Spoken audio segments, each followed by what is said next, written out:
Welcome. Glad to see you. Hi, y'all. Do we have any folks in the Southern California area who are able to make it today?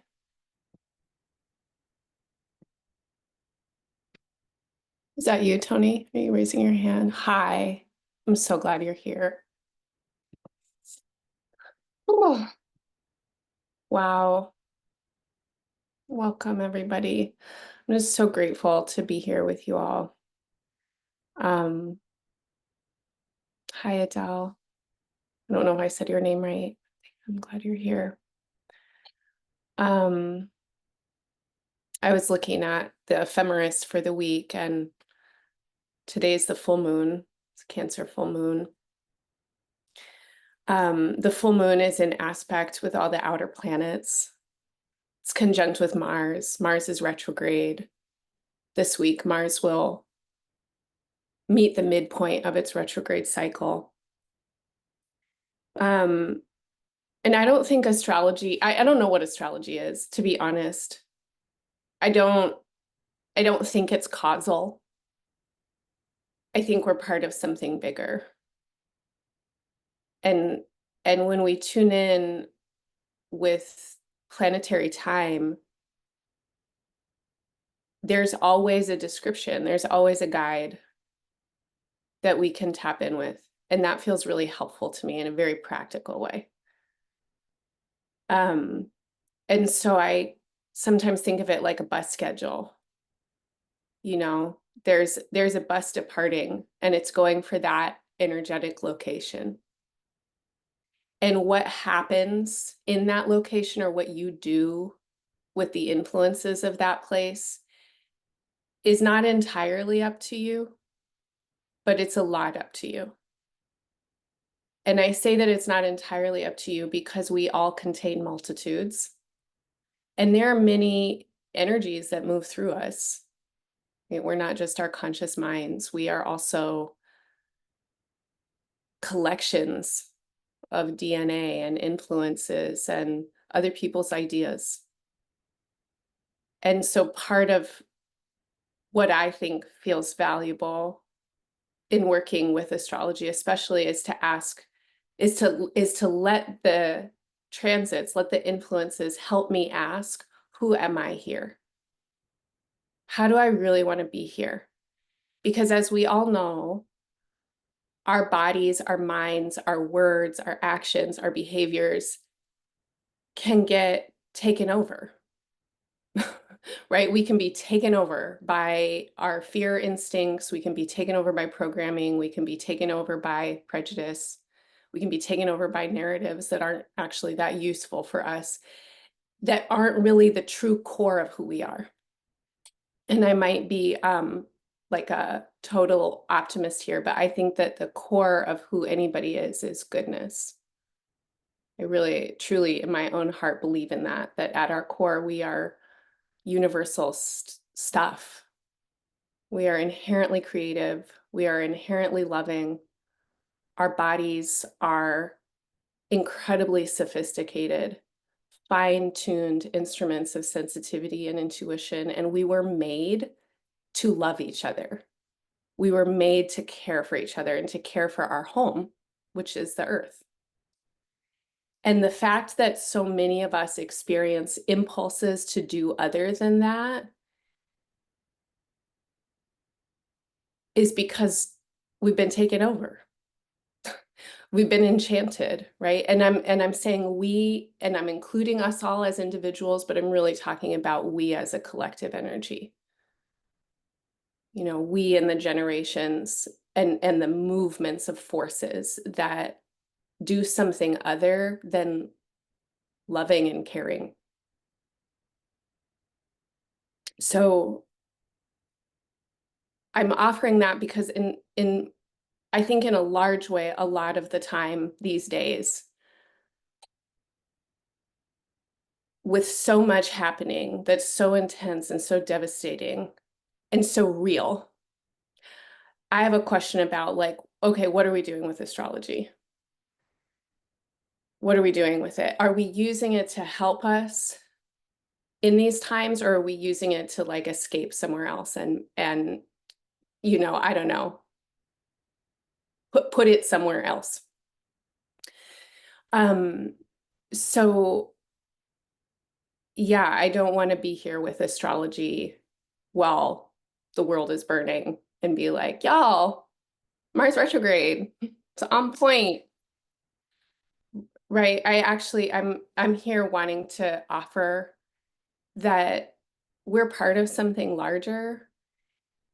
And when we can tune in with that context or with that perspective, there's a potential for us to really act with what's happening in ways that align with who we know we are. And astrology isn't the only technology that will get us there. There are so many practices that help us come into the core of our beingness and our love and our care and our deep spiritual selves. But it is one of them. And so with what I'm about to offer with the astrology for the week, please take it in ways that help you ask any questions for yourself around how can you love and care for yourself the most right now? And how does that then extend into the world around you so that you get to experience your true self? The degree point for the full moon, 24 degrees of Cancer, if anyone's interested or has placements close to there, in the Sabian symbols talks about leadership. And the kind of leadership that it talks about is not the braggadocious leadership, right? It's not the leadership of people who have been born into positions of power and wealth and prestige and then get to run global corporations. It's not the leadership of people who are bullies. The kind of leadership that is described at this degree is the kind of leadership that takes over a person when they turn towards what their biggest potential is in the moment. So when you read about people in places of crisis who are turning towards each other and helping each other, it's that kind of leadership, right? It's the kind of leadership of people who are like, I'm not going to be afraid to extend what I have. I'm not going to be afraid to lose what I have. I'm going to give what I have to the moment because this is the moment that I can give it. And in that kind of moment, leadership arises. And so this also isn't the leadership of singular individuals. Sometimes it is, right? Individuals rise to their own possible power, but really this is the leadership of communal, community, family, groups, collective leadership. When we see each other rising to the potential, we are more likely to do that as well. And for some of us, maybe especially many of us with cardinal placements, when we see that not happening, we might also be activated to do something about it. But part of what might activate us is the feeling that we could get other people in on it. So if you see that nobody's taking care of what needs to be taken care of and it enrages you and frustrates you and catalyzes you into action, there's also part of that action, I'm guessing, that is an investment and commitment in getting other people on board, saying, hey, this is important. We need to be taking care here. So the Cancer full moon is resonating with these themes of leadership that are about following gut instinct, following heart, listening to the inner body, and responding appropriately. And the full moon is an aspect to the outer planets, and especially with Uranus, disruption. Uranus is in Taurus, right? We're living through climate collapse. And that's part of what that symbol speaks to. Economic disruption, disruption of home, livelihood, etc., family. If we're here for this moment, what does that mean for us personally, individually? Now, I don't know what it means for you. For me, I have to check in frequently with what my ambitions are and where I think I'm trying to go in my life. Because who I thought I could be at, let's say, like 25 is not the person who I want to be now at 42. And also the circumstances are different. So my ideas of success and ambition might have similar kind of core energetic qualities to them, but it's a different world materially in my experience and my lived experience. And so something is evolving for me. So the world is changing, right? Things are chaotic, things are disruptive. There's a lot of unknown. How is that an opportunity for your leadership?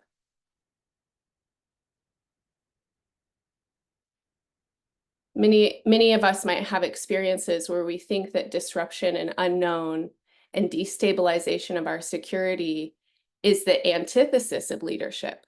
Oh my God, I'm never going to be able to write my book or, do my big things in the world. What if I don't get that happiness marker that I'd set out for myself back then? But what if the disruption of right now is actually the avenue that all of us need in order to realize our own leadership? What if? The full moon is trining Neptune in the late degrees of Pisces and also the North Node, which has just come into Pisces just 2 days ago. So over the next 2 years, we'll have eclipses in Pisces and Virgo season. And over the next 2 years, Neptune will also be moving out of Pisces and into Aries. And Pisces is the last sign of the zodiac.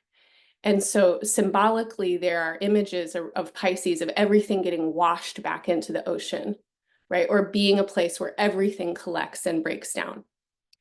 And so when we think about all the microparticles and toxins being released by wars and fires and pollution and constant fossil fuel production, et cetera, and it's all going into the airways, all going into the waterways, that's the realms of Pisces.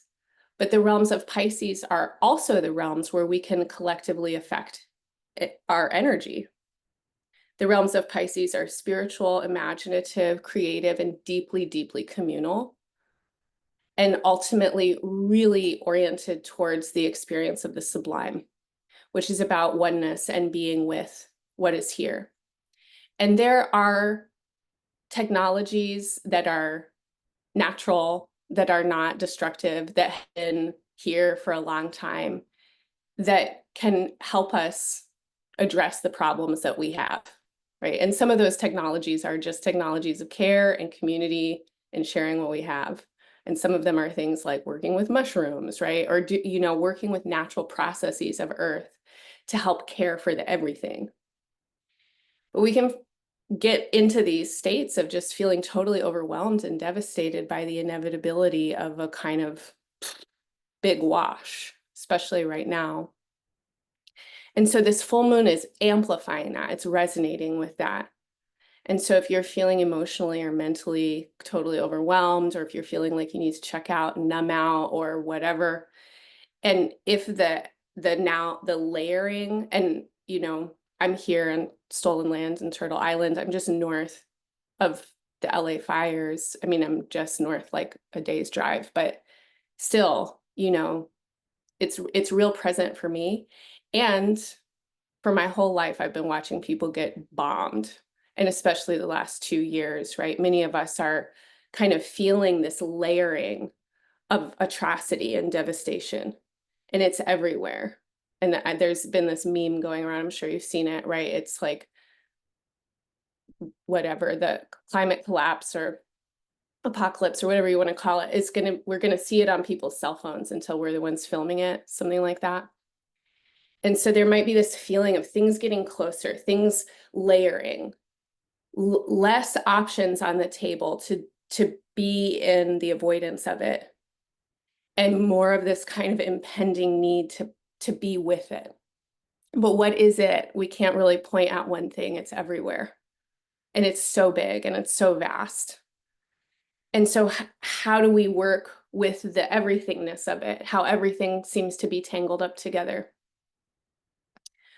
And we're also getting towards the midpoint of Mars retrograde, and the full moon is conjunct with Mars.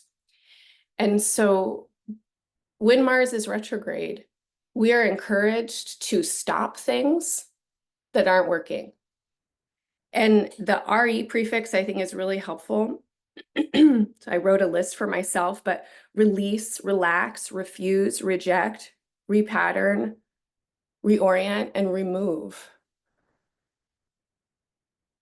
I don't know what it is for you. Reboot. Thanks, Emmett. I don't know what it is for you, but I've been having such big breakup energy. There are certain, it's like, I'm not necessarily focused on individuals in my life, but it's like feelings, ways of being, systems, right? Where I'm just like, no, I'm not doing it anymore. Absolutely not. I'm so done. I'm allergic to it. I can't. Does anyone else have this kind of feeling coming up in them right now? We're just like, no. Those feelings are important. And if it's with individuals in your life, because I have some individuals in my life too where I'm feeling that, ask the deeper question. What's moving through these individual relationships that you're done with? How do we ask questions in a way that are not about discarding individuals, even if we might need some space, even if we might need some boundaries, because sometimes clarifying, oh, there's an energy that's moving through you towards me that I can't be around. It doesn't mean I don't care for you. If that energy can shift, I can come closer. But until then, I'm going to be back here. Right? That's actually loving to yourself. And that helps clarify the relationship. You don't need to be enmeshed or totally together with everybody. And that doesn't mean you can't respect their dignity, want the best for them, care for them, love them, etc. So if things are coming up in the individual relationships, again, it's this question of, where's my true self here? Where's your true self here? What's happening here that might be bigger than us? I'm guessing that if things are coming up with individuals, they're also coming up with other individuals, or they're part of larger patterns, because that's usually what gets us ready to break up with things. Personal example, I have an individual in my life where something is coming up and I'm like, ooh, that's not working for me. But it's not actually the individual, it's the energy, it's the attitude, it's the behavior. We might need to redefine, right? The RE prefix, reorient in our relationship in order for both of us to have more of what we need and less of what we don't need. But that's the place of letting go. Yeah, restore, restoration. Yeah, beautiful. So with Mars retrograding from Leo back into Cancer, we did this last week, right? This movement of from the heart into the gut, from the heart into the belly, and this deep personalization of what's happening right now. How do I care for myself in my body mind so that I can be the most present and caring in my relationships and here in the world? And another way to ask that is, who am I really in this situation? How do I really want to show up for this? How can I show up for this in ways that are responsible to my past and future selves, to my past and future ancestors, to all of the many beings that coordinated in their efforts, even though they probably didn't know it, in order for me to have the wherewithal to make this choice right now? How do I make a choice that's actually in honor of all of that? And to remember that time is going to go on, and that the way that I make a choice right now will influence what happens next. Right? The choice I make now will influence what's happening next. So if I choose to let my practice slip and to allow this, energy to come over me that is probably going to feel great in the moment, because it often feels great to vent, to be reactive, to, it's like there are ways, I don't know what yours are, right, that it can feel kind of good to allow myself to just be taken over. Like that. And sometimes that is my evolutionary choice. my inner child needs to express something, and I'm going to fuck around, find out, and deal with the consequences. And often those are inside relationships where there's enough safety for the real repair work.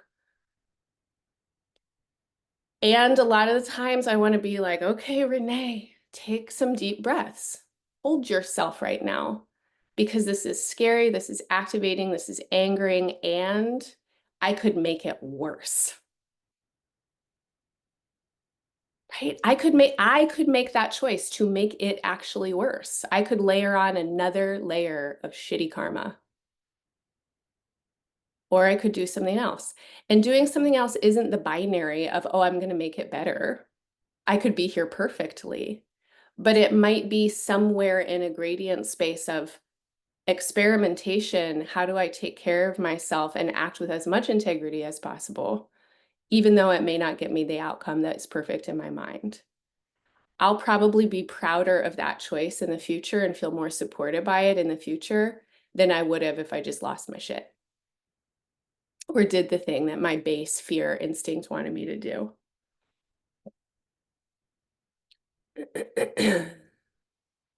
Beautiful Clara. So Clara's share here. I had a dream the other night where the earth was submerged underwater. Everything washed away and only debris was left. Then to the left of me, there was a grandmother elder laughing.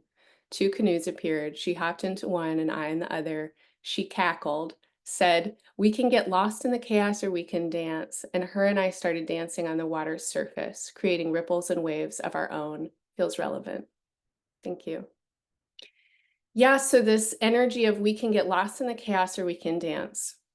We can actually choose to access something in ourselves that can do a sublime surrender, offer ourselves to the inevitable chaos and death that is here, that is part of universal experience, and find ways to come together in joy, find ways to come together and love.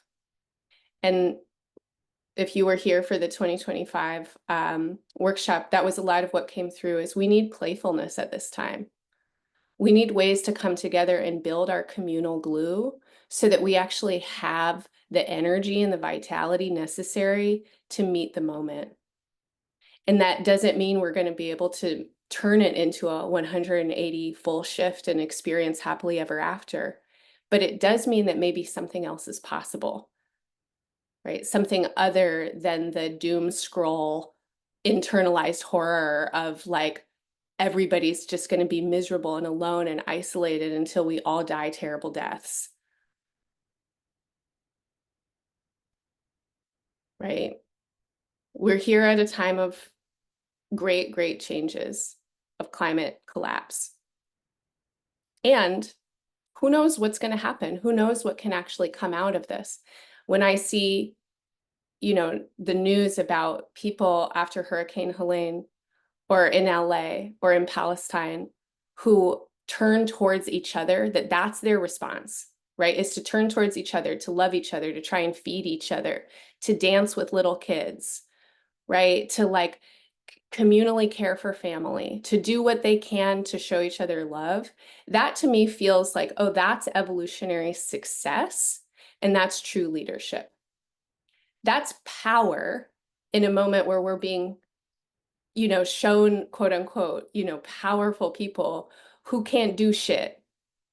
They have all the financial resource and power to change everything, and they can't do shit because they're completely self-absorbed. They're completely stuck in fear mechanisms. And not only can they not do shit, but what they're doing is making it worse. That's not power. You see people in actual devastation feeding each other, finding it in their hearts to act like clowns so little kids can laugh. That's power, right? That's leadership. So, yeah, Elaine's talking about Saturn and Neptune moving into Aries later this year. I do think that will be very energizing. The last thing I want to say about our astrology, though, and that matches with Saturn and Neptune moving into Aries, is that at the end of this week on Saturday, Sunday, Mercury is in Capricorn right now. This is helpful to give us stability of mind. Venus is in Pisces. This is helpful to tune in with our spirits and experience empathy. They're sextiling with each other. This is helpful, right? So that we can think clearly, actually, and our minds can get clarified and purified by our hearts and compassion and empathic intelligences, but also so that we can let those intelligences move into our minds in ways that are about what's practical right now. How can I be a leader? What actually needs to be done? Let's not get caught up in fantasy about it. Let's be here now. But both of them will be aspecting Saturn. So Venus is coming into a conjunction with Saturn later this week, and Mercury will sextile Saturn. And Venus is beginning its pre-retrograde shadow kind of influence, because in April, and later this year, starting in April, Neptune and then Saturn are going to be moving into Aries. As Venus and Mercury are both retrograding from Aries back into Pisces, they're all going to be crossing in March and April. And Venus is starting that process now as it comes into conjunction with Saturn. So in some ways, we have a Venus-Saturn signature for the first 5 months of the year or so. And that's breakup energy. That's big breakup energy. And it's big boundary energy. And it's also big commitment energy. And they can all go together. And when you break up with something and you're like, fuck it, I'm done. A lot of times immediately after that, the new way is there. Sometimes it's not there before because we're too attached to the old way to even be open to the new way. And so sometimes this is really what keeps people from making a change. They can't imagine that something could be better than what they have. And so they're going to clutch on what they have until what they have is untenable. Right? They're going to just keep grasping on what they have until it hurts so bad to hold it, or it's literally gone, that they have to open their hands. And I'll put myself in this group of people, right? Like that, I've totally experienced that. I've experienced that in relationships, jobs, addictions, ways of being, right? Where I'm just like, but I like it. It's safe. I know it. I could see a way that I can find a path here. And then at some point, there has to be a letting go. And it often is a long buildup of increasing misery, right? Where you're just like, ew, ew, but you keep going back and you're like, but this sucks, but I'm not happy. I can't tell you how many friends and clients I hear talking to me about their jobs in this way right now, where they're just like, I fucking hate it. I don't want to work for this system. I don't know how to get out of it. So if that's your experience right now, I want to encourage you to actually be with the discomfort and the distress of it and ask into like your true self where there might be support for you to let it go. On the other side of letting go, there are other options. They don't always come in before we let go. A lot of times we have to let them go in order to figure out what they are. So in our practice this week, I want to offer just a practice for being with it, for being with, whatever it is in your consciousness right now.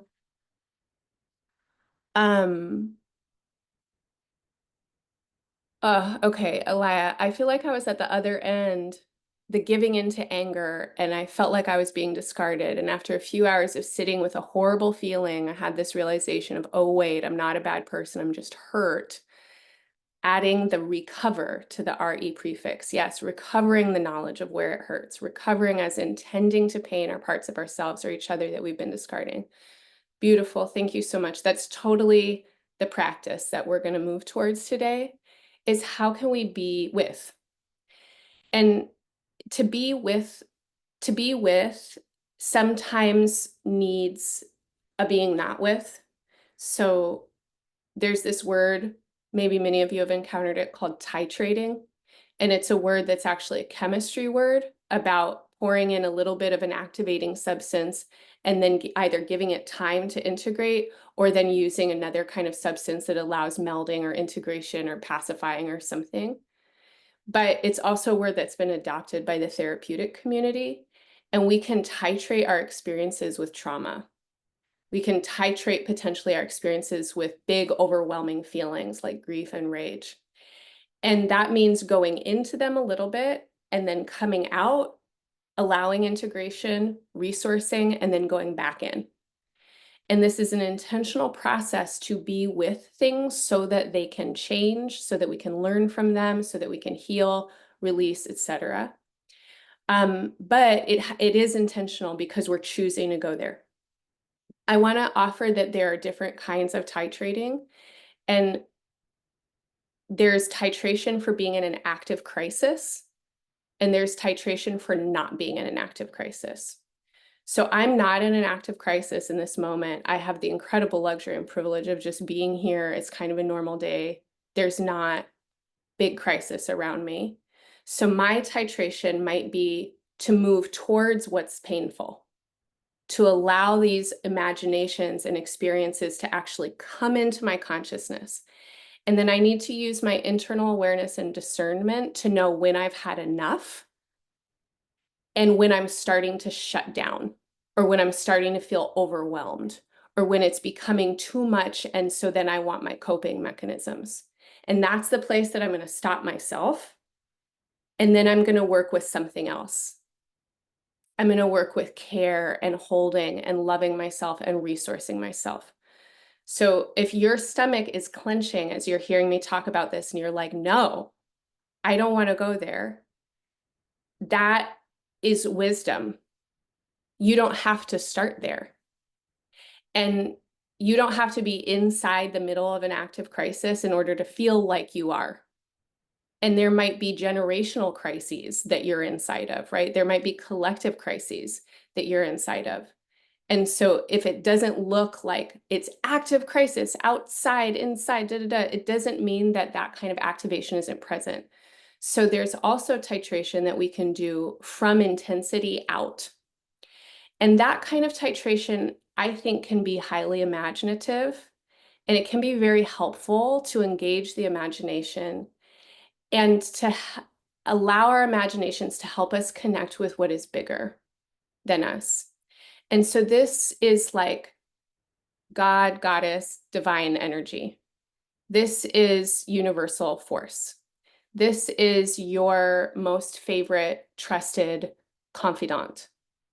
This is you affirming yourself with mantra, right? Or holding yourself with touch and calling in ancestral support. So if you're in a place where you feel really activated, you can make the choice to not go more into the activation, but you have to have that choice, right? You know that you have the choice so that you can engage your discernment around it. So in today's practice, what I want to offer is some titration. And sometimes we get real frozen and in states of trauma and overwhelm. Sometimes what we need is actually some inviting of it in. And we can do that somatically without our imaginations. Getting things moving, touching ourselves. Sometimes what actually allows things to move is care and tenderness. So I'm going to lead us through a practice that for me is going to go from standing to lying down on the ground to coming up to a seat. So I'm going to go from a standing practice to lying down to coming up into a seat for meditation. And for you, that could look totally different. So you could start lying down and stay lying down. You can stay standing up the whole time. I'm going to do my best to describe the bodily sensation and where I'm pointing energy, and then you take that and work with it as it best serves you. And if at any point what I'm saying feels like too much, Renee, turn the volume down. Okay, come back, tune in with your own guidance. Everything that I say is always a suggestion. And first and foremost, please be here in ways that are the best for you right now. Okay, so take that in whatever way you need to. So I'll spotlight myself. Oops, spotlighted the wrong person. Sorry about that. Okay. When I come down onto the ground and find my seat, I'm gonna want something warm for where I am. So I'm just gonna have that um, available to me. I have some blankets and they're close by. So if you need a soft something under you or blankets or something like that. And I'll also say that when we finish in our meditation, I would love it if you're cozy to really invite in some of the healing of the Cancerian energies. So having blankets that you can wrap around you, having a stuffy or a pillow to hold could also be really wonderful. Okay, so all right. Okay, so preparing yourself. And the first thing that I want to offer as a titrating tool is just orientation. So let's just take a moment where we are and orient ourselves. And as you orient, make sure that you look back over both shoulders. And this allows your spine and your central nervous system, including your vagus nerve, to register your location. And there's something about our evolutionary survival pathways that gets calmed when we look over both shoulders and we see that there's safety behind us. So look over your shoulders, locate your exits, your doors and your windows, and locate your comforts, your soft, cuddly things, the beauty that's in the space around you, anything that you can appreciate about it. Okay, and then let's begin our practice today just with an offering of gratitude. And so if it feels good to you, you might want to bring your hands to your body, to your heart, or into a prayer gesture. If it feels good to you to close your eyes, you can let your lids come down. Whether your eyes are open or closed, invite them to relax. And let's take a couple intentional breaths, listening for the sound of your own inhalation and exhalation. And as you hear the sound of your own breath, you are hearing the sound of life. And this breath is an offering and a gift given to you by the universe itself. What you are breathing in right now is stuff that stars made, that the earth has co-created, that plants and animals have co-created, that has been passed through time and infinite evolution. So as you breathe, offering gratitude to everything that has brought you to this moment, to this breath.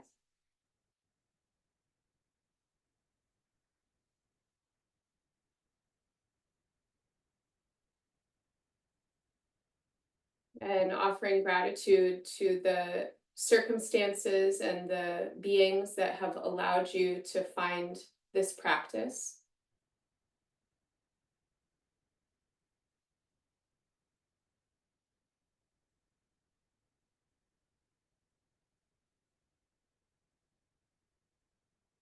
Offering gratitude to your own body, mind, your own heart and spirit for arriving.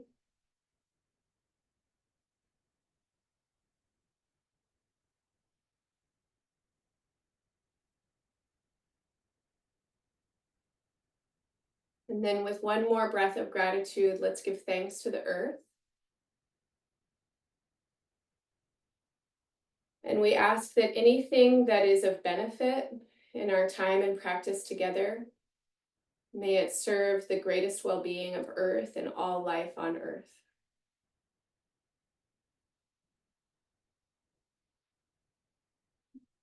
And then as you're ready, release your arms down If you're standing, separate your feet so they're a bit wider than your hips. Bend your knees softly and start to find a gentle bounce from the soles of your feet. And you might imagine that you're standing on a little trampoline, or that the earth underneath you is offering you a little bit of a bounce. And as we go through this shaking sequence, let's really be in the inner experience of shaking. Okay? And around the shaking, how can we soften our tissues and let the fluid qualities of our bodies kind of bubble and jiggle? And we'll begin down in the soles of the feet. So if you can bring your attention into the soles of your feet, or if you're seated, into your seat. Some of you might be lying down and you can do heel rocks or other kinds of shaking. So we'll bring attention into the places in our bodies that are closest to the ground. And in those places, let's try and send the movement of breath and invite softening and relaxation of tissues.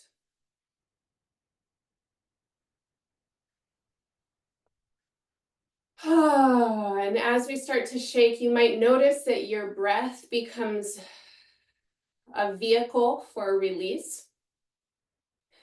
You might want to deepen your breath or exhale with some sounds. Please do that as you allow your awareness now to come into your ankles and your lower legs.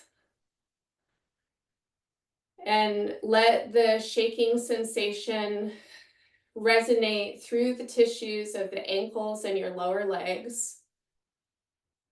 And if you're working in a different position than me and you're not standing, then allow your consciousness to move sequentially through your body with me. And you can also choose to move your consciousness into other parts. Okay? But our journey, for those of us standing, is going to go from the ground upwards and then back.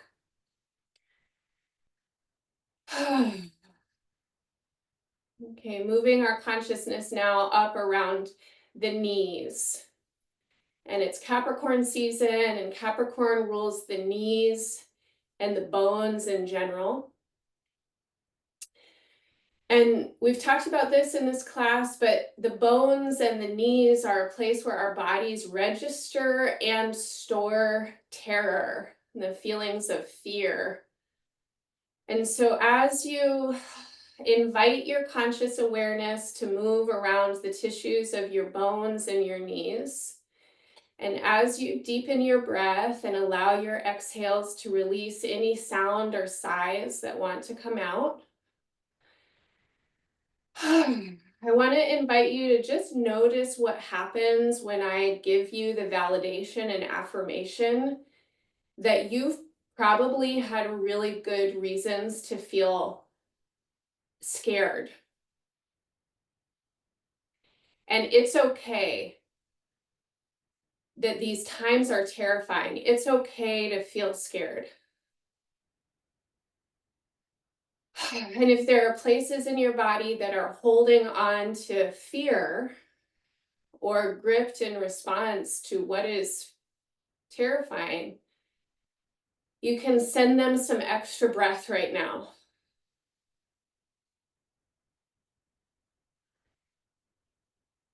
Allow your consciousness and awareness to start to move up through your thighs and the tissues of your thighs.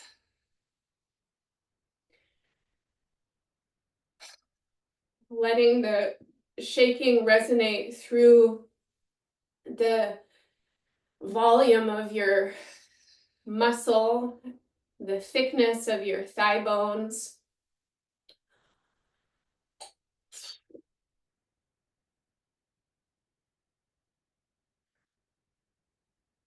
Oh. If your shaking at any point needs a larger expression or something different than what I'm doing, always follow your own instincts and impulses. Let your shaking now come up into your pelvis. And really try and allow the density of your butt muscles and the watery basin of your pelvic organs to jiggle and bounce.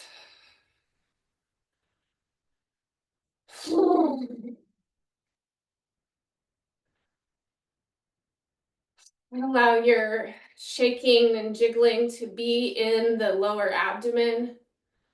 You might even imagine like a watery basketball jiggling up and down. Let that jiggle and shake be in your lower spine.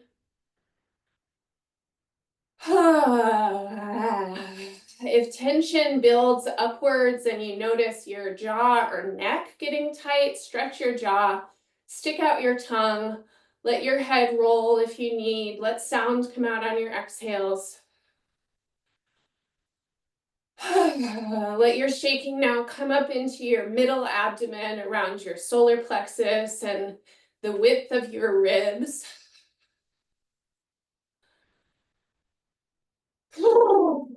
I'm trying to really just keep my shaking gentle and in my fluids.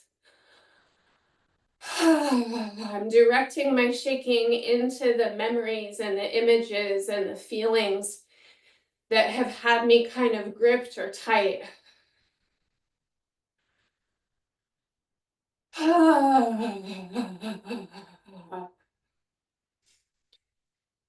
Your sounds can be consistent if that would feel good. You can let out constant wailing, groaning, moaning, if that feels good for you. Let your jiggling now come up into your lower lungs, into the space that's just below your heart and your diaphragm muscle.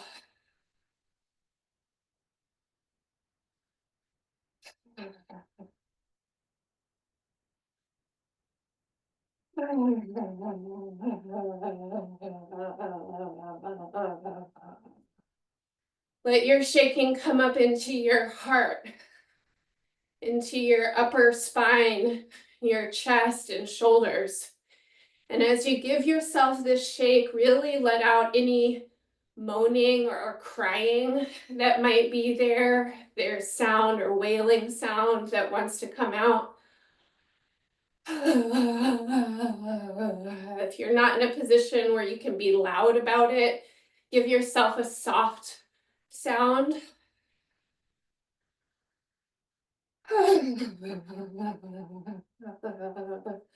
Let that shaking come out through your arms, through your shoulders, through your elbows, your wrists and hands.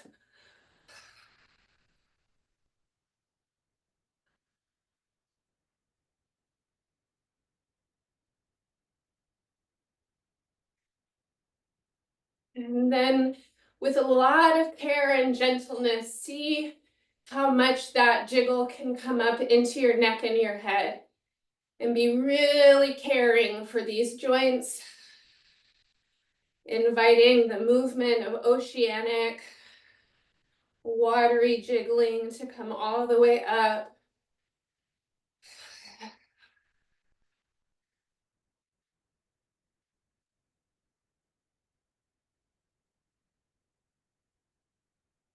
You might even imagine there's a string attached to the top of your head, and it's jiggling you from all the way up to all the way down.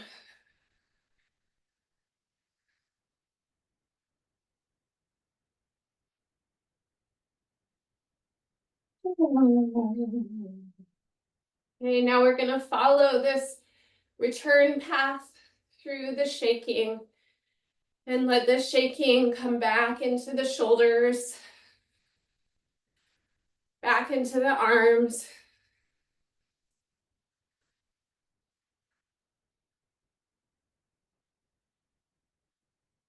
back into the heart and the upper spine.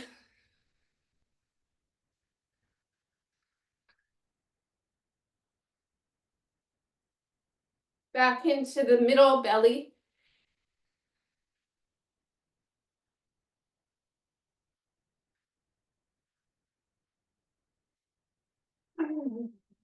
Through the whole spine and down into the low belly and pelvis. Giving our bodies the opportunity to let go of micro tensions.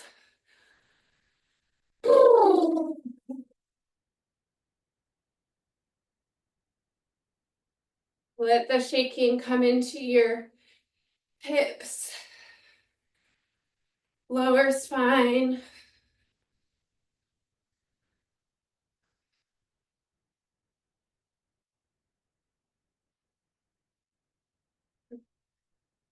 Down into your thighs.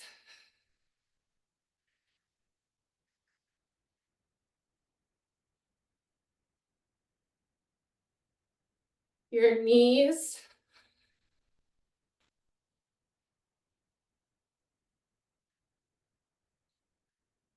Through your lower legs. Through your feet.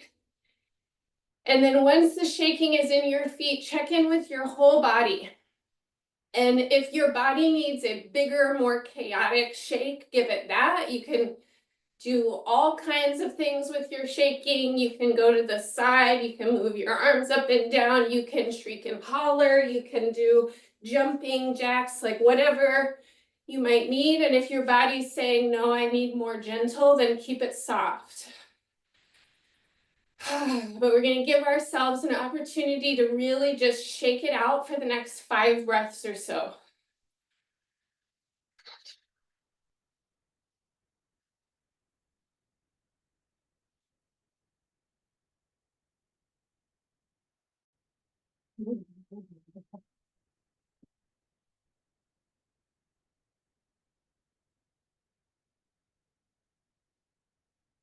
After the next breath, allow the shaking to get smaller and smaller and smaller as you inhale bigger and bigger.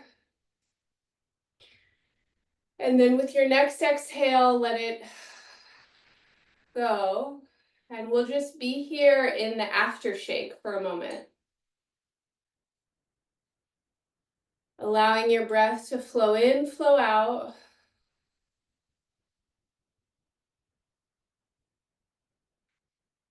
And if you feel any tingles or kind of a weightless feeling, just being with those sensations of residue.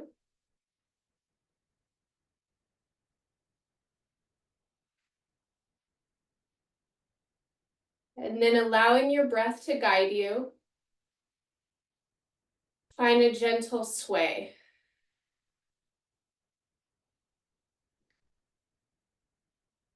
And your sway can be in any direction. Rocking, swaying.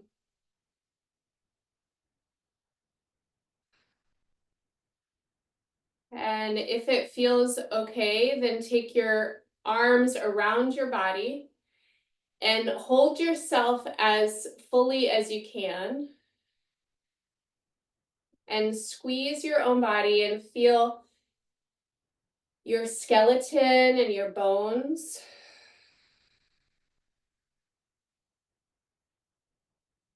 And then try and feel through your arms your water body.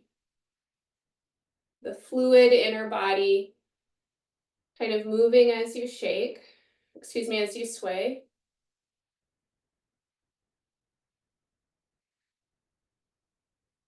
And in these next 2 or 3 breaths, I want to invite you to either hum a little bit to yourself, give yourself a soothing little lullaby, or you might send an affirmation of care and love into your own body.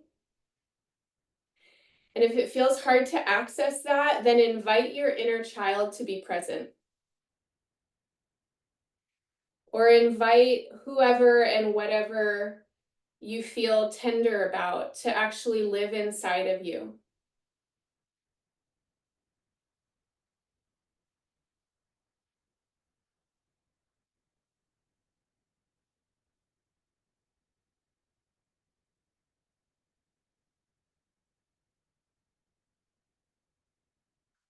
Now, as you sway, let your whole spine sway. Let the movement of your swaying come all the way up into your head. And let's gently let our arms melt and release down. As we let our heads now really begin to follow. And some of you might want to now replace your hands or replace your arms and bring your hands to your head. And actually give your head a little bit of support as you sway. And you can place your hands anywhere on your head, your forehead, your temples, the back of your head. And as your hands hold your head, hold the bones of your head. Maybe squeezing a little bit. And also hold the fluid weight of your head.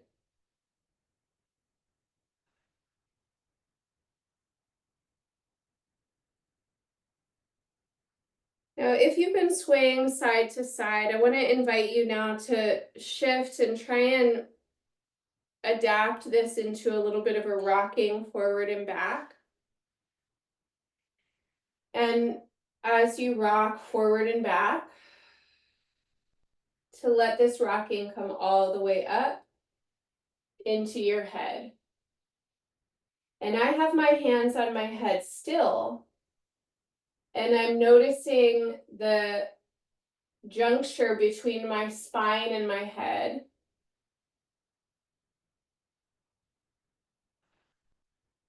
And I'm going to keep noticing that as I let my hands go.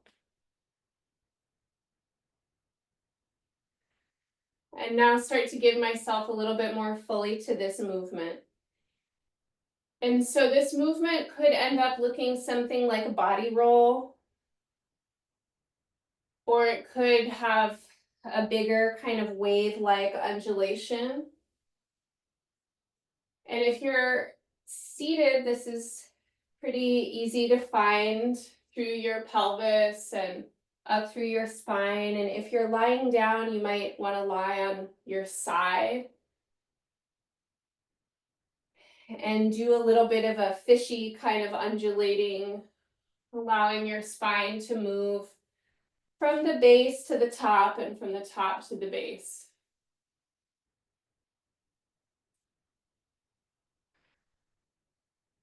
Okay, now, as you're ready, and if you're ready, let's start to feel how the spine can open in the front and then in the back. You might want to even link this with your breath, inhaling and exhaling.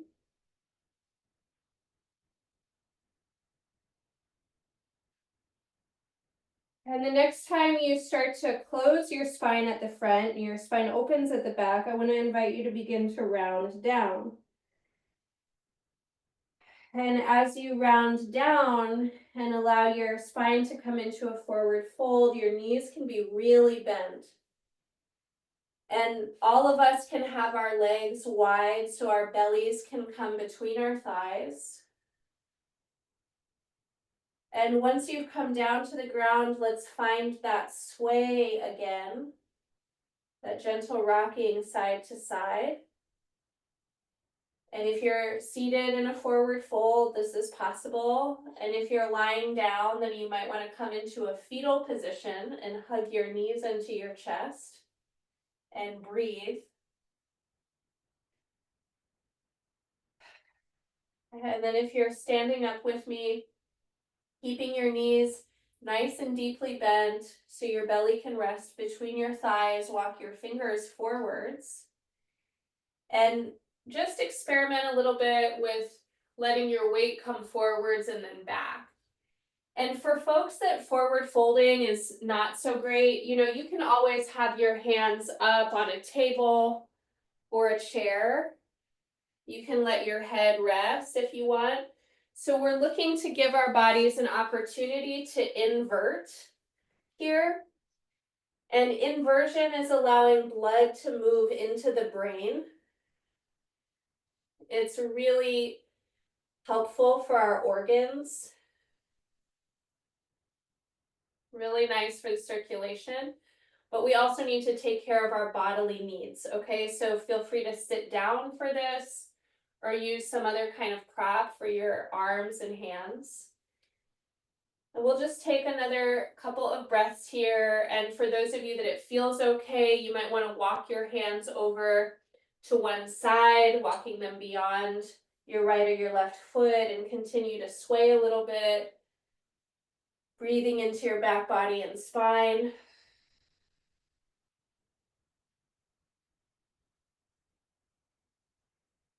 And then walking over to the other side.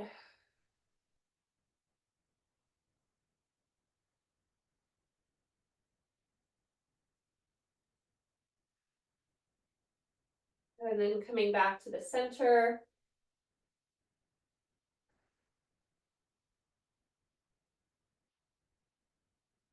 Okay, and then if you've been standing, allow your knees to begin to bend, and your heels can rise here if they need to. If you feel good about having your heels flat on the floor, you can keep them down. Do what you need to for your knees and joints. Some of you will feel okay to come into a squat. If you don't like squatting, use your hands to help you come onto your seat and hug yourself into your knees. Okay. And whether you're in a squat or hugging yourself and your knees, you can allow your hands to either wrap around your legs or bring your palms to your forehead and let the weight of your head rest into your hands.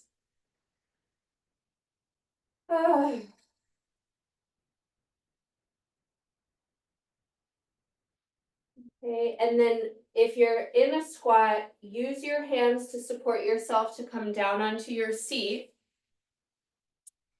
And then get your blankets if you want, because I'm going to lie down on my back for a couple minutes. And so if it's chilly where you are, then please give yourself comfort.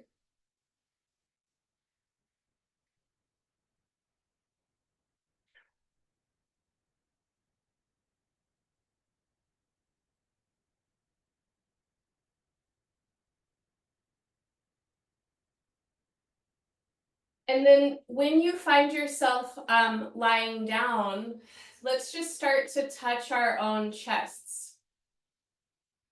And if you would prefer to stay standing or seated, you can definitely do this in other positions.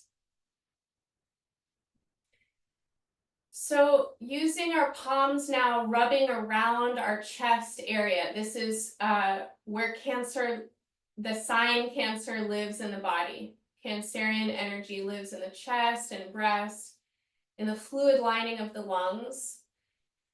And so allow your hands to move all the way over your chest, your breasts. Let your hands wrap around over your ribs. Again, you might want to squeeze yourself a little bit, give your body a hug. And let's touch our own bodies right now with the kind of care that we would want to be touched with in moments that really require a lot of sensitivity. This is one of those moments. So as your hands feel your body, let your body feel your hands.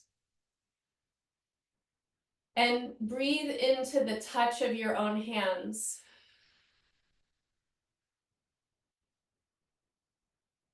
Can you receive your own touch here? And what kind of touch is your body asking for? Sometimes deeper muscular touch can be really helpful in feeling and containing feeling. So your body might be asking for a little bit of a massage through the muscles around your ribs or shoulders.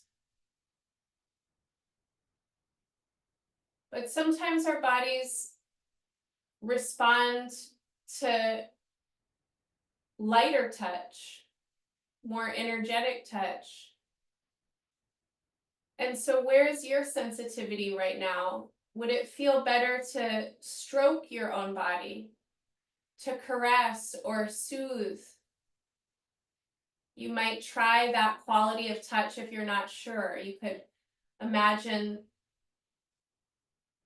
that your hands are the hands of the most loving angel, caressing and soothing your throat and your chest or anywhere else down your arms or your belly you want to be touched.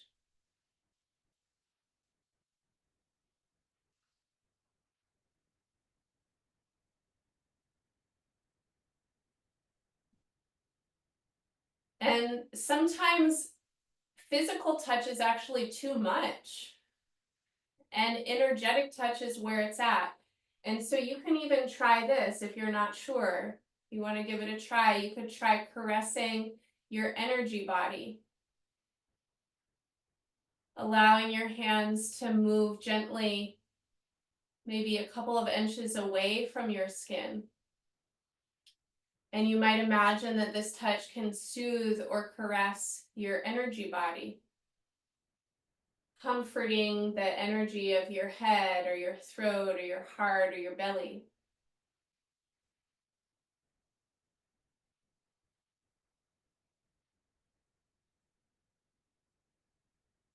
Whatever kind of touch you're doing, let's give it another 2 or 3 breaths. And in these last few breaths, I want to invite you again to maybe hum a little lullaby to yourself, or through your voice or your inner voice to give yourself a mantra or an affirmation of love and care. And that mantra or affirmation could be something like, you are deserving of care. You can receive love. Or it might be something else that your spirit is asking for right now.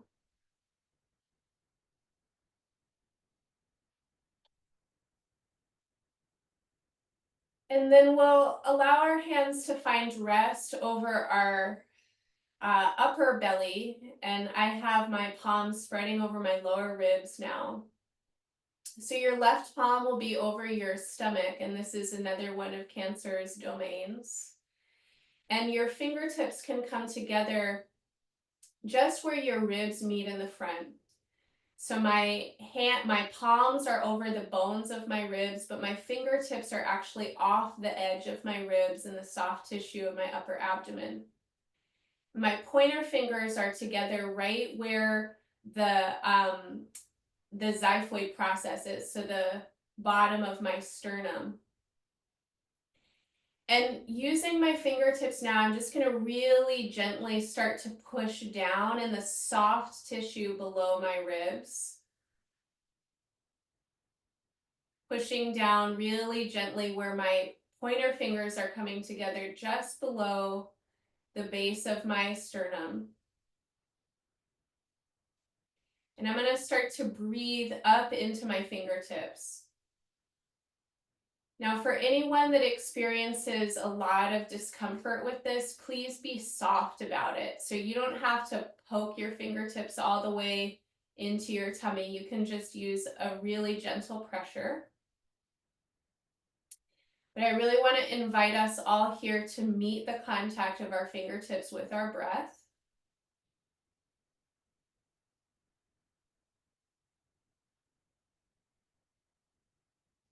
And let your breath spread out and up and into the contact of your fingertips. And if it feels appropriate, you can let your sighs emit sound.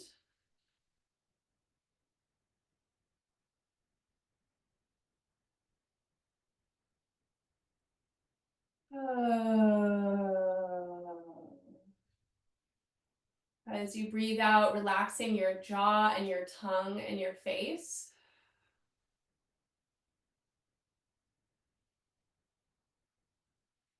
And then we'll continue as we walk our fingertips down to the sides a little bit.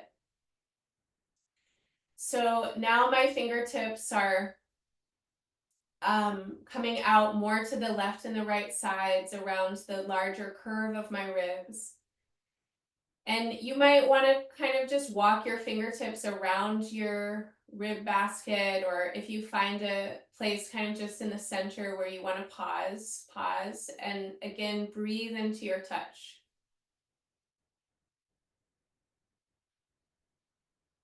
Okay, adjust the intensity of your touch for your own comfort and need. And more intense isn't necessarily better. Okay, so we want to be in a place where we can breathe into the sensation and find softness. So if there's a lot of discomfort, let your touch be softer so that your breath can be more full.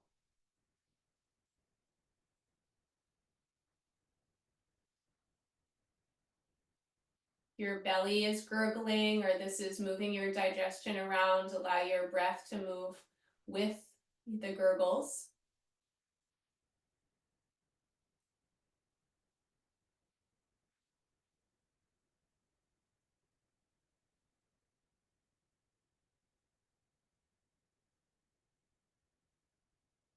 And I'm sorry, I forgot to say this before, but anyone who's pregnant, you know how to take care of your body, definitely. But this is okay for pregnant people, but you would want to sit upwards and rest back like into a couch. And your touch would want to be very, very gentle. And so what we're doing here is we're helping release tension that's gathered around the diaphragm, so your breathing muscle. And so pregnant people or anyone else with anything that you would want to be concerned about there, again, just your touch can be so gentle, and the main palpation here can be with your breath. Okay. So we'll continue now to let our hands move out to the sides of our waists. And now your fingertips are kind of in line with your belly button. And you can grab a hold of the side of your waist.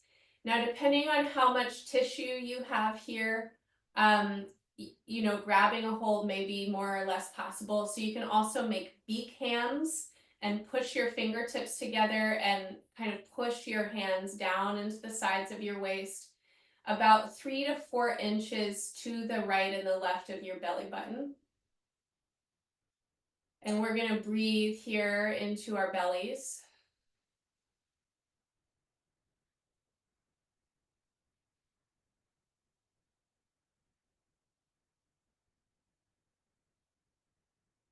Sending breath right into the swell of your belly and belly button.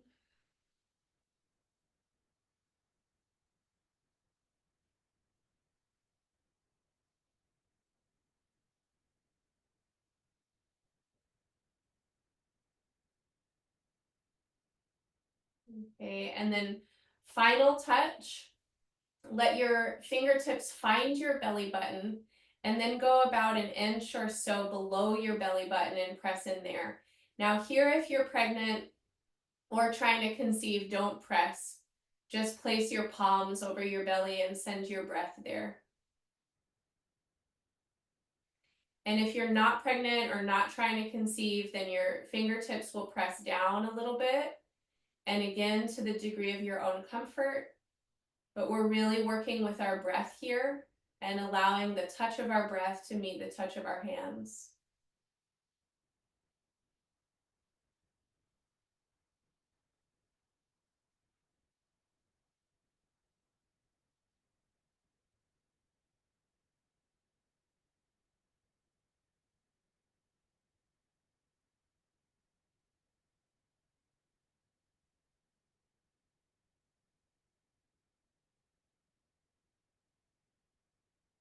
And then after your next exhale, release the press. If you've been pressing, place your palms fully over your belly. Breathe into your whole belly.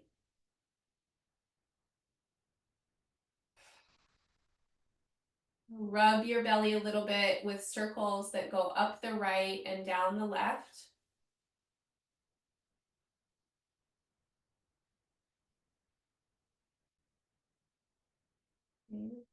And then let one hand rest to your belly and bring one hand to your heart and chest. Okay. So now I want to invite folks to stay here for a breathing meditation, if that would feel good for you. And I'm actually going to sit up and bring this into a seated meditation for myself. And I want to do that because I really want to be with my emotional body and mental body in this meditation. And right now I'm asking for more intentional emotional and consciousness work, a little bit more than relaxation or fully, like if I was going to try and let this soothe me into a place of sleep, I might stay down on the ground. But I want to be here actually in a kind of offering of prayer. And so if you want to join me seated, that's great. And if you want to stay lying down, then please stay lying down, because you can pray and be intentional with your mind and emotions wherever you are. Okay. So if you're seated or lying down, let's let our attention continue to rest in the belly and the chest. Our hands and touch can be here.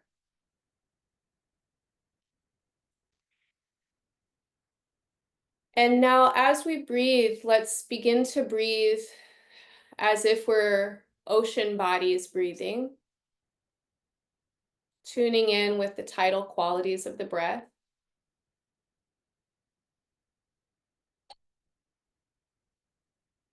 And allowing the end of the exhale and the top of the inhale to be places of exploration, maybe even places of pause or lengthening.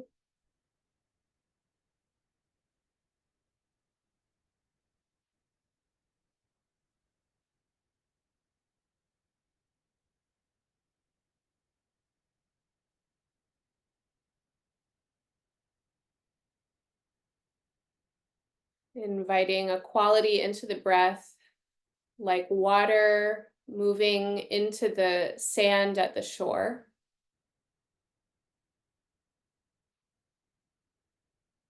So there's no forcing of your breath. There's no need to push out and inhale.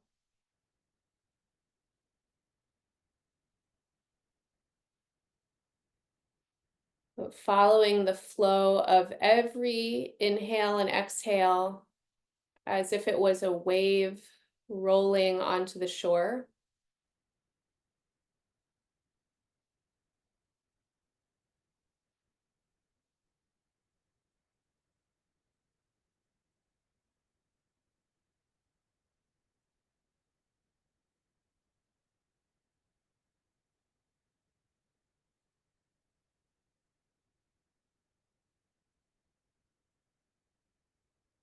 And notice how it would feel, and invite your body to invite this in,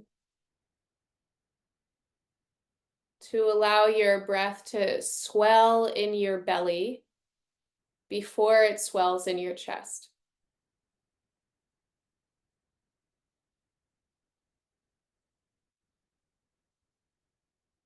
The wave of your breath saturating the tissues of your belly, spreading upwards and outwards into your sides, into your back, into your chest.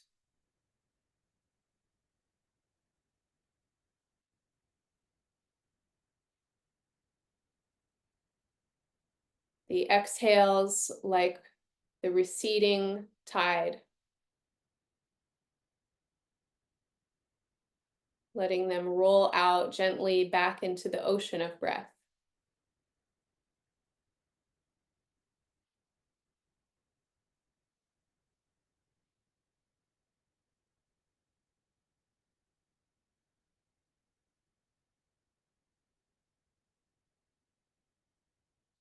Now, as we breathe, I want to offer that we might give our bodies, our minds, our spirits and breath to the moment at hand.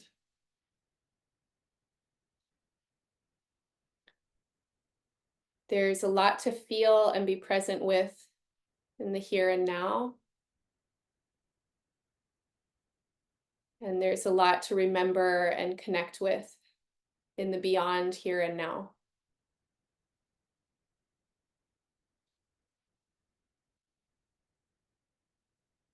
Breathing like water moves through sand, soft tidal breaths, flowing into your belly, flowing into your heart, flowing back into the ocean of breath.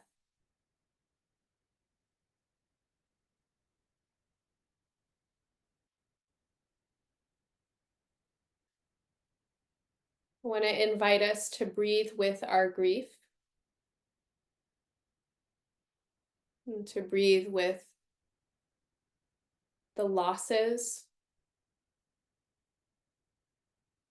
whatever that might mean to you in this moment.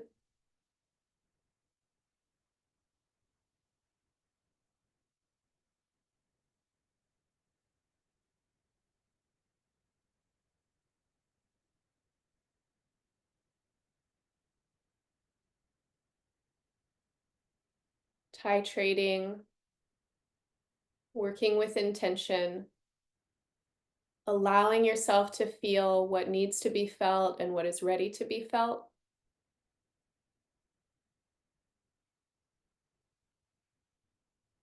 And allowing those feelings to become more present by intentionally inviting them in.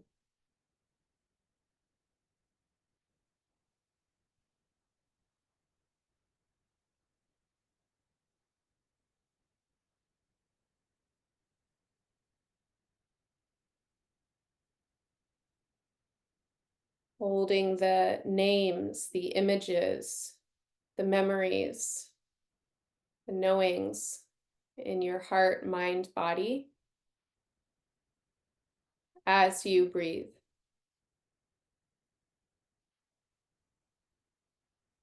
And as you breathe with loss or breathe with grief,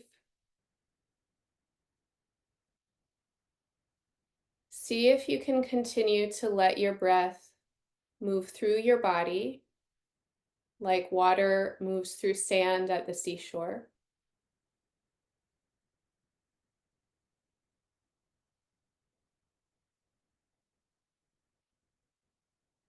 Can the movement of your breath and the softness of this fluid breathing flow around and into any places that might feel also hard or gripped?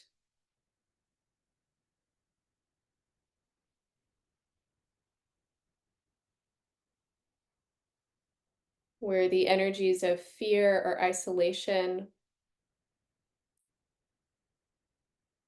might have certain rigidity or protection, defensiveness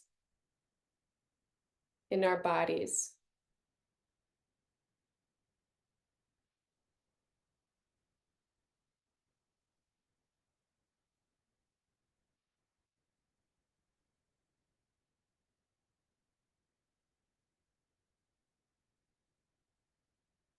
And there's no grief too small or too big.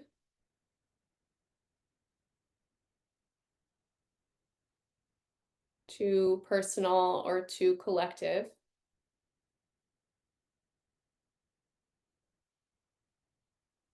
So please don't judge what your consciousness is asking you to be with right now.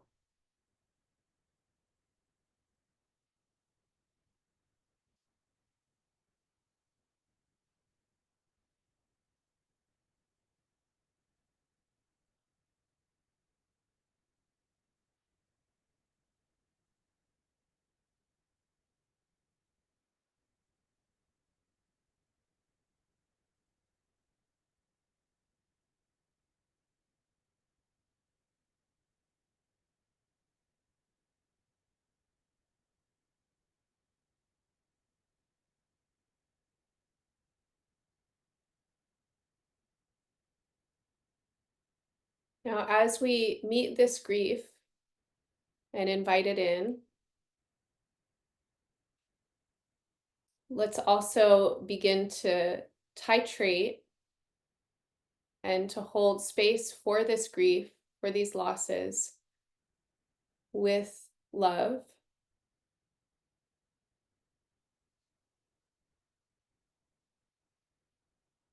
And I want to invite us here to really feel into our own body, minds, and hearts. Feel into the ways that we know we have experienced what is the most nourishing, the most affirming, heartwarming senses of belonging.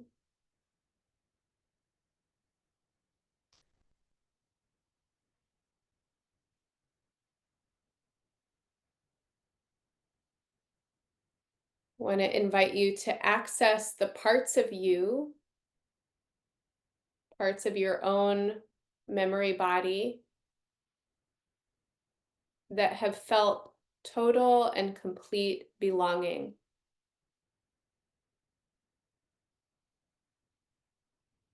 That have felt total and complete presence with love.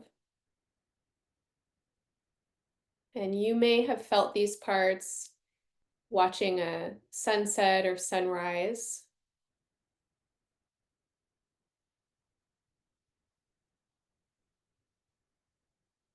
You may have felt these parts when you have lifted your voice in song with others, harmonizing.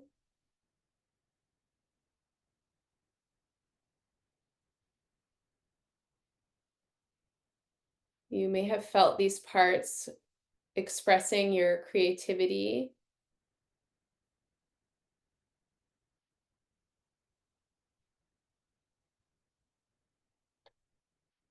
Okay, let's call upon the parts of our consciousness that know complete love.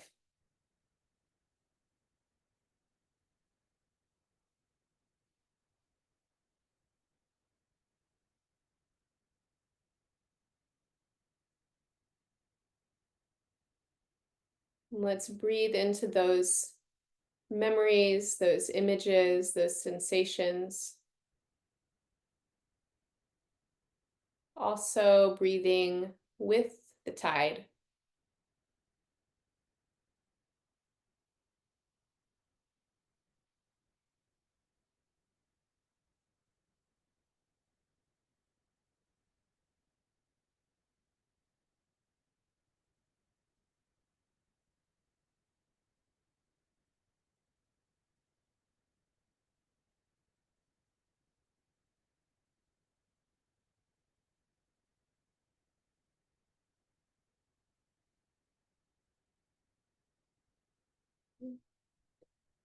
And in our last few breaths, you might hum a little lullaby to yourself. You might bring in an affirmation.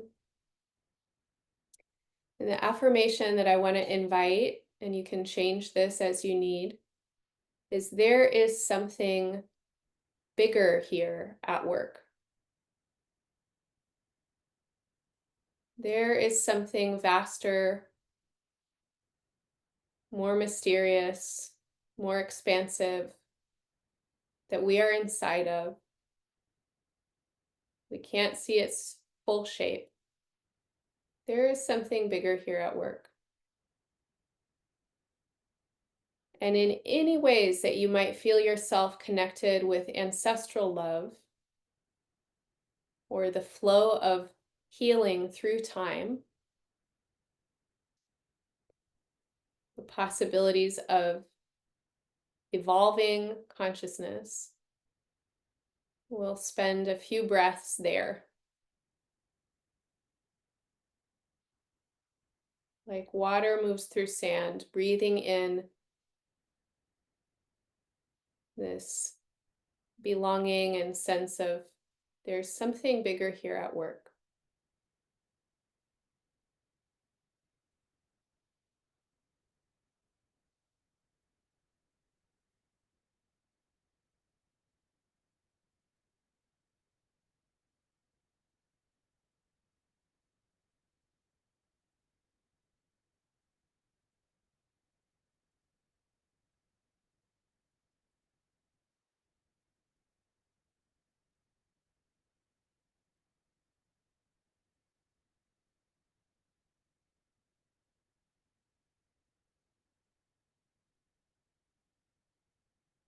Okay, with the next few breaths, allow whatever feels bigger, or if you've been able to access a sense of love, allow that to expand with your breath.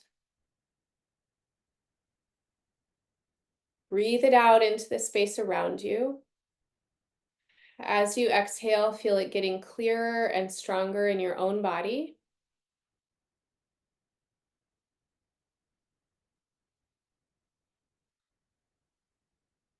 And to close our practice, you might want to take a breath and inhale all of it from the space around you. Bring your hands together over your head and exhale. Move your hands down your center line towards the earth, bowing as your hands come in front of your heart, bowing to the earth, and offering any benefits of this practice back to the whole. Thank you for being with me today. Thank you for staying. You've been able to stay a few minutes over.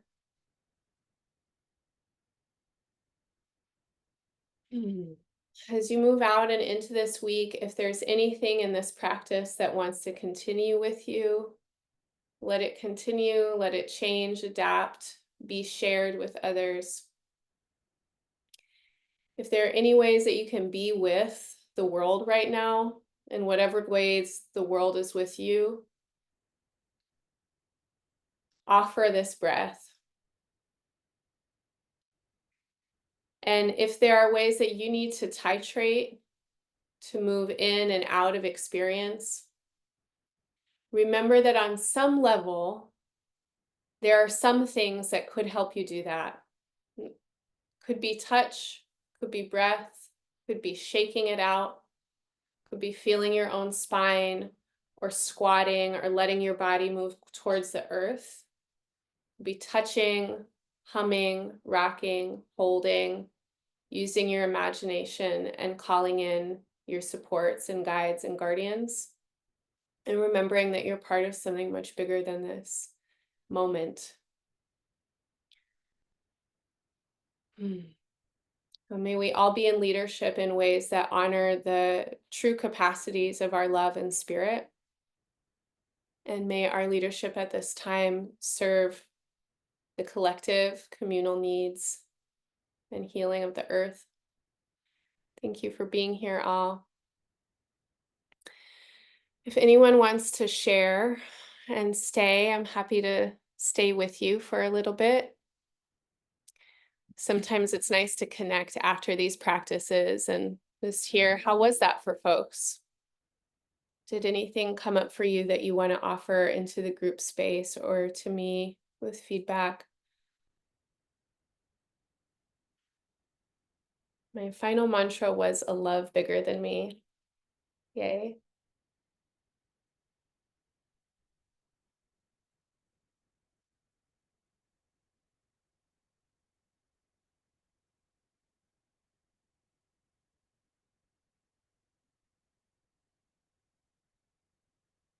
We can also just be here and see our faces in these little squares, little screens.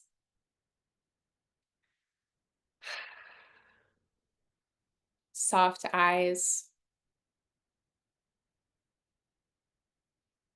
Remembering that we're out there. Yesterday in Janata's artistic alchemy, she was working with Parable of the Sower. And some folks were talking about how a piece of the wisdom that came through that oracle of Octavia's story was that we might not necessarily get to choose who we survive with. Like who's here in the times when we're here. And that part of what we can do is meet one another with remembering of each other's greatest intelligence.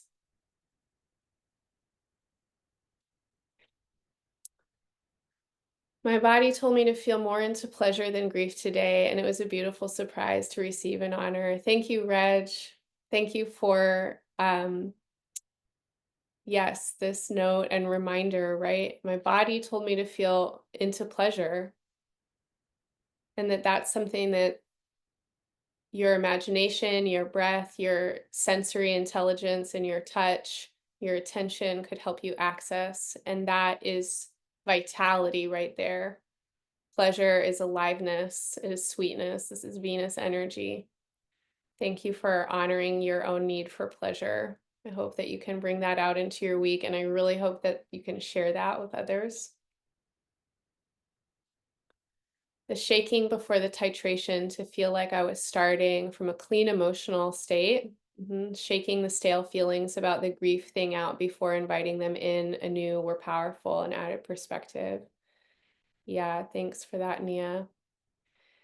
So we're working with Cancer Capricorn axis. We're in the full moon and season, but also these energies are just in our bodies and our lives, right? And if their polarity and Cancer is big feelings, then Capricorn is get it together, right? Containment. And we need both, and that's the wisdom of the polarity and the opposition. There are times when we really need to contain our feelings because it's a survival moment, right? Or somebody else needs us. Cancer Capricorn energy is big parent archetypes. And if you have had to parent anybody, including yourself, right? Sometimes it's like you got to get it together. It's not the moment for you to just melt into your big feelings. But if you're only holding on and you're only holding it together and those big feelings don't have an opportunity to be felt, that will become dysfunctional and diseased in your body, in your relationships. It will actually keep you from doing the work of caring for other people. And there's so much that's happening. There's so much stimulation for our nervous systems right now. People are dealing with so much trauma and fear and residue of it. And so the shaking that we can do for ourselves, right, that helps our bodies release microtension. And where our connective tissues and our organs and our fascia like to, they get gripped around our holding patterns. So a little bit of shaking can make space for feelings to come in and can make space for availability to be with feelings. And so if you yourself or you encounter someone, right, who's like, I can't even feel, I'm too numb, right? I'm too in the holding it together. Sometimes the shaking or, something that's more mobilizing and activating can make space for the calming and the touching and the soothing and the feeling. And if someone's really tight, or if we are really tight and we try and go right into this calm touch, let's be with our feelings, that can actually be really activating in a bad way, right? That can be overwhelming. It can kind of feel like frustrating. It can shut us down more. So giving ourselves an opportunity to discharge before we try and do the deeper work can be very kind to our own nervous systems. And again, it's discernment, right? It's your intelligence knowing what you need in a particular moment. Do you need the energy body cleanse, the soothing touch and holding, or do you need to shake it out?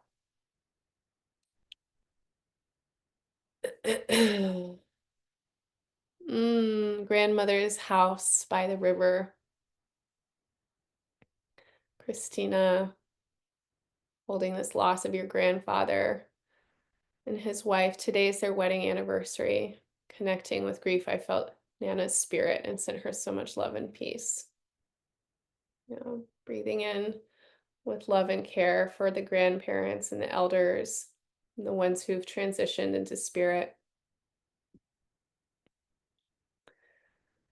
Yeah, what Janata shared yesterday in Artistic Alchemy, stay soft, stay strong, stay ready, right? And she was talking about how sometimes it's like, especially if we're, you know, either born into lives of activism or it's something that we pick up along the way, that the staying ready part can sometimes be a state where we get in and it keeps us from being ready, right? So the softness allows for the readiness. It allows for the strength. If we don't have the softness, we're not actually able to really be present and attuned, right? And listening in, how do I want to show up for real here? that stay ready can sometimes keep us in states of urgency and fight, flight, and in responding to one another in ways that aren't soft, and then perpetuating, aggression or harm or a charge that isn't the most nourishing. And other times, getting to this type of deep softening, I'd feel overcome with grief that crumbles me. This time I felt motivated by it. Love warrior. Care deeply, sense deeply, love for those who are off this plane. Let their love live through me. Yes. Yes. Yes. Yeah, we need our grief right now. We need it. We need to be able to feel it. A big part of how these like systems of death work is that they keep us in states of constant going and doing and surviving and trying to get through and thinking that if we just keep going, da da da, sometime, somewhere, we're going to get somewhere. Giving ourselves and each other space and time and permission to feel grief is truly that is true. That's really radical, right? That is really subversive, and it's so necessary. Those waters of your tears and your grief are life-giving, nourishing waters of your creativity and your vitality and your life, and they have to move. And it is what connects us, right? This, you know, Western culture kind of constant go, go, go grind culture, it separates us from one another. And there's so much communal intelligence in grieving together, right? Cultures who know how to be with their dead and actually be with, right? To mourn together, to wail together, to be in ritual and ceremony for multiple days and nights together. That builds connection and community. That builds trust. It builds a sense of belonging that moves beyond this timeline, right? Severing us from those kinds of rituals and practices severs us from each other, severs us from ourselves.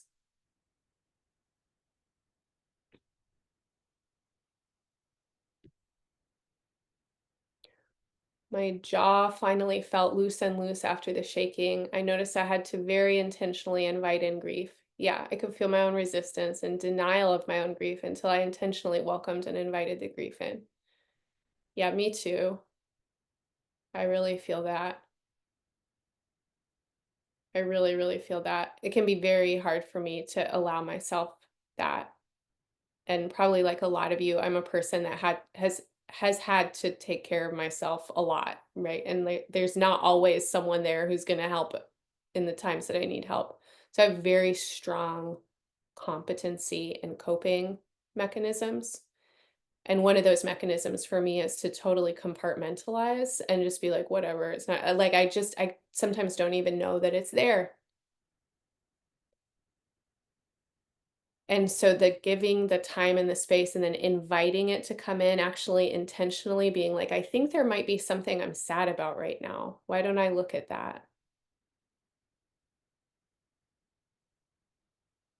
And there can be a lot of resistance for good reason, right? Our biological mechanisms turn towards pleasure and away from pain. So to actually turn towards pain in an intentional way that is about titrating and remembering that there are pathways to pleasure on the other end, that's like a neural network sculpting, right? We have to give ourselves skills to do that if we haven't been supported by community and family or teachers to learn that. The knees holding fear, yeah, really hit me today. And the vocalizing alongside the shaking was a powerful release.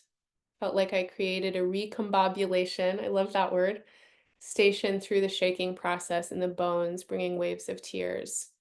Definition of recombobulation: did not realize what you could say about big Capricorn energies to put things back in order, remove confusion, or gather one's thoughts. Felt aligned for this. Yeah. Wow. Recombobulation. I love that. Not discombobulation, recombobulation. Put things back in order, remove confusion, or gather one's thoughts. In some ways, that's what times of trauma and like intensity does, right? It can be recombobulating in the sense of your priorities get clear really fast, right? This is who's important to me. This is what I love. This is what I need to protect. Do I need my $500 pair of shoes in this moment? No.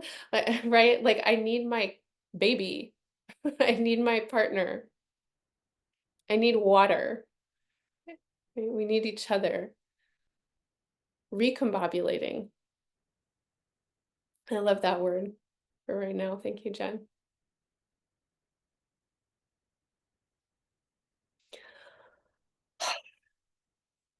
Okay, we'll end here. Okay, when you hug yourself, if you wrap your arms all the way around yourself and squeeze in and breathe against the squeezing, this gives your nervous system an actual moment of reset. You can do this anytime, anywhere. It doesn't matter if someone else is wondering what you're doing. Maybe they'll do it too. Okay, you can do this anytime, anywhere. And if you have an opportunity to do this with another person or another body, to wrap your arms all the way around them and to squeeze tight, notice what happens when you really drop in to your inner awareness with your heart and with your breath. If you're not in your head about it, but you really try to be in your body about it to feel the contact, that will give your hug, your embrace, so much energy.